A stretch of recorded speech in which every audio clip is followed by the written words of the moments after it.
மகாவிஷ்ணு பிரச்சனையில மத மாற்றம் செய்யக்கூடிய நபர்கள் பெருமையா சொல்றாங்க, ஆமா நாங்க மதம் மாற்றோம் அப்படின்னு சொல்லிட்டு. எப்படி மதம் மாற்றாங்க? விருப்பப்பட்டு மதம் மாறவங்களுக்கு பிரச்சனை இல்லை. ஆனால் ஆசை வார்த்தை காட்டி ஏமாற்றி மதம் மாற்றுபவர்களை பற்றி எல்லாம் அவர்கள் பெருமையாக பேசுவதை எல்லாம் இந்த அரசு வேடிக்கை பார்த்து கொண்டிருக்கிறது. விநாயகர் சதுர்த்தி ஏதோ வேற நாட்டோட பண்டிகையா?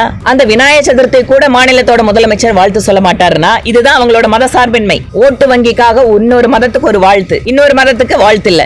அவரு அமெரிக்கால போனாலும் இந்தியால போனாலும் சம்பந்தம் இல்லாமல் உளறுவார் அப்படிங்கறத திருப்பி ப்ரூவ் பண்ணிட்டு இருக்காரு. பாலியல் ரீதியான தொந்தரவுகள், சீண்டல்கள், குறிப்பாக கல்லூரிகளில் எனக்கே கூட தனிப்பட்ட தகவல்களை கொடுக்குறாங்க பெண்கள். எங்களுக்கு இந்த மாதிரி நடக்குது, ஆனால் எங்களோட ஐடென்டிட்டியை ரிவீல் பண்ணாமல் எங்களுக்கு சொல்யூஷன் கொடுங்கன்னு கேட்குறாங்க. நேற்று கூட ஒரு மிக பிரபலமான கல்லூரியிலிருந்து மருத்துவக் கல்லூரி மாணவிகள் எனக்கு வந்து தகவல் அனுப்பிச்சிருந்தாங்க. நான் உடனே நிர்வாகத்துக்கிட்ட பேசி அந்த குழந்தைங்களை பாதிக்காமல் அவங்க ஐடென்டிட்டி தெரியாமல் இந்த பிரச்சனைக்கு சொல்யூஷன் கொடுக்கணும் அப்படிங்கிற விஷயத்தையும் நாங்கள் பண்ணிட்டு இருக்கிறோம். நீங்கள் சொன்ன மாதிரி சட்டம் ஒழுங்கு அப்படிங்கிறது தமிழகத்தில் நீங்களே பார்க்குறீங்க, ஊடகம் ஒவ்வொரு நாளும் வந்து இங்கே எப்படி நடக்குது. பட்ட பகலில் பெண்களுக்கு பாதுகாப்பு இல்லை, வயதான முதியவர்களுக்கு பாதுகாப்பு இல்லைன்னு போயிட்டு இருக்கு.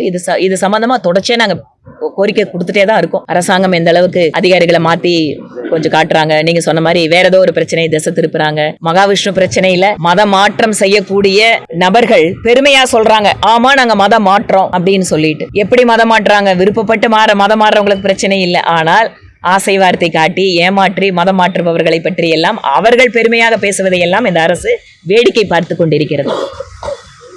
ஆனா ஸ்கூல்ல வந்து ஒருத்தர் பேசினாரு, அவர் பேசின விஷயத்தை நான் போய் சப்போர்ட் பண்ணல. ஆனா இரண்டு விதமான நடவடிக்கை, சிறுபான்மை மக்கள்னா ஒரு விதமான நடவடிக்கை. விநாயகர் சதுர்த்தி வந்தது. விநாயகர் சதுர்த்தி தமிழ்நாட்டில் எத்தனை மக்கள் கொண்டாடுறாங்க? கோடிக்கணக்கான மக்கள் கொண்டாடுறாங்க. விநாயகர் சதுர்த்தி ஏதோ வேற நாட்டோட பண்டிகையா? விநாயகர் அகவல் அப்படிங்கிறத நம்முடைய தமிழ் மூதாட்டி ஔவையார் கொடுத்தது. அந்த விநாயகர் சதுர்த்தி கூட மாநிலத்தோட முதலமைச்சர் வாழ்த்து சொல்ல மாட்டாருன்னா இதுதான் அவங்களோட மத சார்பின்மை. இதைத்தான் திருப்பி திருப்பி பேசுறோம். ஓட்டு வங்கிக்காக இன்னொரு மதத்துக்கு ஒரு வாழ்த்து, இன்னொரு மதத்துக்கு வாழ்த்து இல்லை. ஒரு மாநிலத்துடைய முதல்வர் எல்லாருக்கும் பொதுவானவர் தானே. இந்த மது ஒழிப்பு அப்படிங்கிறது தமிழகத்துல பாரதிய ஜனதா கட்சி பல்வேறு ஆண்டுகளாக இந்த கோரிக்கையை நாங்க வலியுறுத்தி பல்வேறு நிகழ்ச்சிகளை நடத்தியிருக்கோம், ஆர்ப்பாட்டங்கள் நடத்தியிருக்கோம். ஏன் என்னோட தலைமையிலேயே நாகர்கோயில்ல மிகப்பெரிய ஒரு பெண்கள் மாநாடும், அதற்கு பின்பாக 2014 திருப்பூர் மாவட்டத்துல மிகப்பெரிய மகளிர் மாநாடும் நாங்க நடத்தியிருக்கோம். அதற்கு பிறகு தொடர்ச்சியாக நாம கோயம்புத்தூர்ல கூட டாஸ்மாக் கடைகளை மூட வேண்டும் பல்வேறு போராட்டங்களை என் தலைமையிலேயே நடத்திட்டு இருக்கோம். திருமாவளவன் அவர்கள் இப்போது கூட்டணியில் என்ன பிரச்சனைன்னு தெரியல. அதனால பல்வேறு பட்டியலினத்தை சார்ந்தவர்களுடைய பிரச்சனைகள், வேங்கை வயல் பிரச்சனை, இன்னும் பட்டியலினத்தை சார்ந்தவர்கள் மீதான தாக்குதல்கள், குறிப்பாக மாணவர்கள் மீதான தாக்குதல் எல்லாம் அதிகரித்து கொண்டிருக்கின்ற இந்த சூழலில் அனைத்து கட்சிகளுக்கும் அழைப்பு விடுத்து தான் ஒரு புதிய அரசியல் சக்தி என்பதை நிரூபிப்பதற்காகவோ அல்லது கூட்டணியில் இருக்கின்ற திராவிட முன்னேற்ற கழகத்திற்கு ஏதோ ஒரு செய்தியை சொல்ல விரும்புவதற்காகவோ அவர் இம்மாதிரி ஒரு நிகழ்ச்சியை நடத்துகிறார் என்றுதான் பார்க்கிறோம். திருமாவளவன் அவர்கள் சொல்கின்ற பூரண மதுவிலக்கு, மதுவிலிருந்து மக்களை காப்பாற்றுவது, பெண்களுடைய வாழ்க்கையில அந்த துயரத்திலிருந்து அவர்களை மீட்டெடுப்பது என்று அதிகமாக அரசியல் கட்சியிலேயே இதற்கான பணிகளை செய்து கொண்டிருப்பது பாரதிய ஜனதா கட்சி தான். மேடம், அமெரிக்காவுக்கு முதலீட்டுகளை எழுதுறது முதல்வர் போயிருக்காரு, கோயம்புத்தூருக்கு நிதியமைச்சர் வரார், எப்படி மேடம்? ஒரு அரசாங்கம் பல்வேறு நிகழ்ச்சிகள்ல தங்களை எங்கேஜ் பண்ணிக்க தான் வேணும். வெளிநாட்டு பயணம் என்பது தமிழகத்திற்கு பலன் கொடுப்பதாக இருந்தால் நிச்சயமாக நாங்கள் அதில் வரவேற்கிறோம். மத்திய நிதியமைச்சர் இந்த பகுதி, குறிப்பாக கொங்கு மண்டல பகுதியில அதிகமான வளர்ச்சிக்கு அவர் உறுதுணையாக இருந்து கொண்டிருக்கிறார். இன்று நேற்று அல்ல, 2014 அவங்க வர்த்தகத்துறை அமைச்சராக இருந்த காலத்திலிருந்து கடந்த 10 வருடங்களில் மத்திய நிதியமைச்சர் நேரடியாக மக்களை சந்தித்து துறைகளை சந்திப்பது, புதிய திட்டங்களை கொடுப்பது எல்லாமே கோயம்புத்தூருக்கு தான் கொடுத்திருக்காங்க. ஒவ்வொன்றாக நாங்கள் பட்டியலிட முடியும். இன்று ராணுவ தளவாட உற்பத்தியிலே நம்முடைய பகுதி முன்னேறி கொண்டிருக்கிறது என்றால் அதற்கு அவர்கள் ராணுவத்துறை அமைச்சராக இருக்கும்போது இங்க வந்து கொடிசியாவுக்கு 20 கோடி கொடுத்து ஆராய்ச்சி அந்த சென்டரை வந்து முதல் முறையாக கொடுத்து, அதற்கு பின்பாக காரிடாரை கொடுத்து, இன்று நிதியமைச்சராக ஆனதுக்கு பின்னால கூட இதே 6 மாசத்துக்கு முன்னாடி நீங்க எல்லாம் பார்த்தீங்க, கொடிசியா அரங்குல கிட்டத்தட்ட 1500 கோடி ரூபாய் அளவுக்கு கடனுதவி திட்டத்தை இந்த பகுதிக்கு தான் கொடுத்தாங்க. இந்தியாவிலேயே மொத்தம் 4 இடத்துல தான் கொடுத்தாங்க, அதுல கோயம்புத்தூரும் ஒண்ணு. அதனால் இந்த பகுதியின் முன்னேற்றத்திற்கு பாரதிய ஜனதா கட்சியும் மத்தியில் இருக்கின்ற மோடி அவர்களுடைய அரசும் மத்திய நிதியமைச்சரும் உறுதுணையாக இருக்கிறார்கள். ஏற்கனவே இங்க வந்து இண்டஸ்ட்ரியல் பார்க்ல வந்து LPA, pollution control, fire service, இப்படி எல்லாருடைய நெருக்கடி காரணமா இவங்க தனியாக ஒரு சட்டத்தை வச்சுட்டு அவங்க தொழில்துறையை உருவாக்க முடியாமல் கஷ்டப்படுறாங்க. அப்படிங்கிற போது இதை நீங்க ரெஃபர் பண்ணுவீங்களா மேடம்? மாநில அரசு சம்பந்தப்பட்ட பிரச்சனைகளை நான் சட்டப்பேரவையில பேசுறேன். சம்பந்தப்பட்ட அமைச்சர்களோட நான் அதை பத்தி எடுத்து கூறுறேன். தேவை என்றால் நேரடியாகவே மாநிலத்தினுடைய மரியாதைக்குரிய முதலமைச்சரையும் நேரில் சந்திச்சு பேசுறேன். இந்த பகுதியினுடைய தொழில் வளர்ச்சி என்பது வேலை வாய்ப்புகளை உருவாக்குவது. ஒட்டுமொத்த வளர்ச்சியிலே நாம் இப்போது வேகமாக முன்னேறி கொண்டிருக்கின்ற ஒரு நகராக நாம் இருக்கிறோம், மாவட்டமாக இருக்கிறோம். மாநில அரசு பல்வேறு சிக்கல்கள் இருக்கு. இப்போ ஜிஎஸ்டி அப்படின்னு சொன்னா ஜிஎஸ்டியில பிரச்சனை இல்லை, இடையில ரெய்டு வருது, இல்லை சம்மன் அனுப்புகிறாங்க அப்படின்னா உடனே என்ன சொல்கிறாங்க, மோடி தான் காரணம், ஜிஎஸ்டி வந்தால் சென்ட்ரல் கவர்மெண்ட் காரணங்கிறாங்க.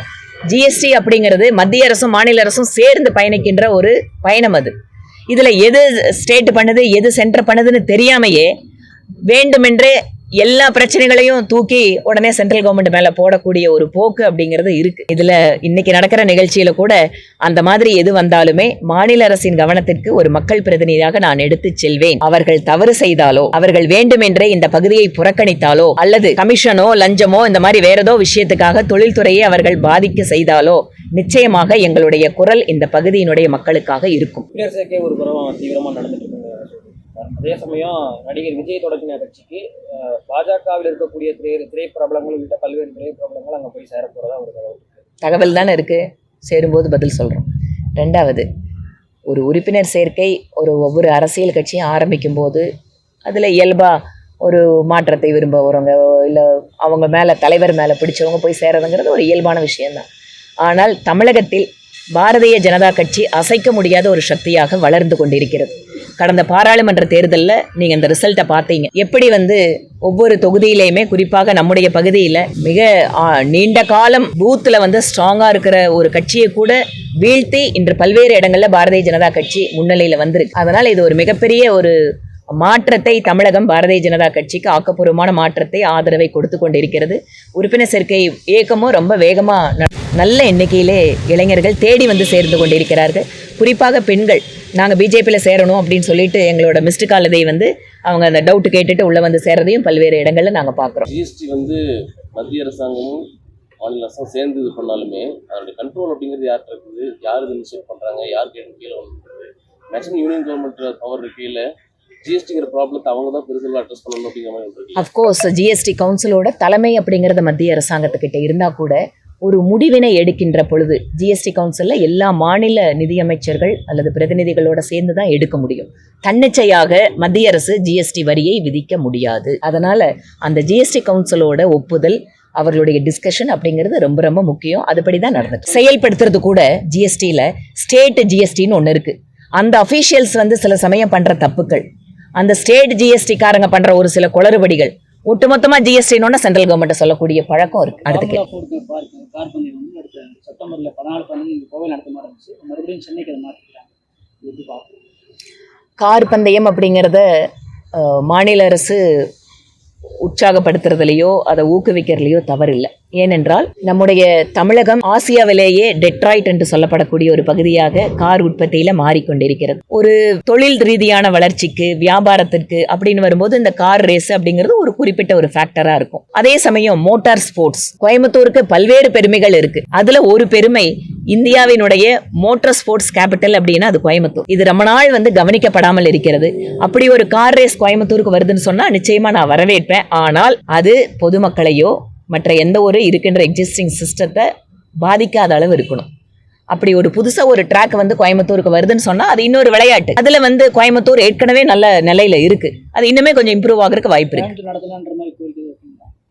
நான் கோயம்புத்தூரில் எந்த நல்ல விஷயம் மாநில அரசு பண்ணாலும் அதை வரவேற்கிறேங்க.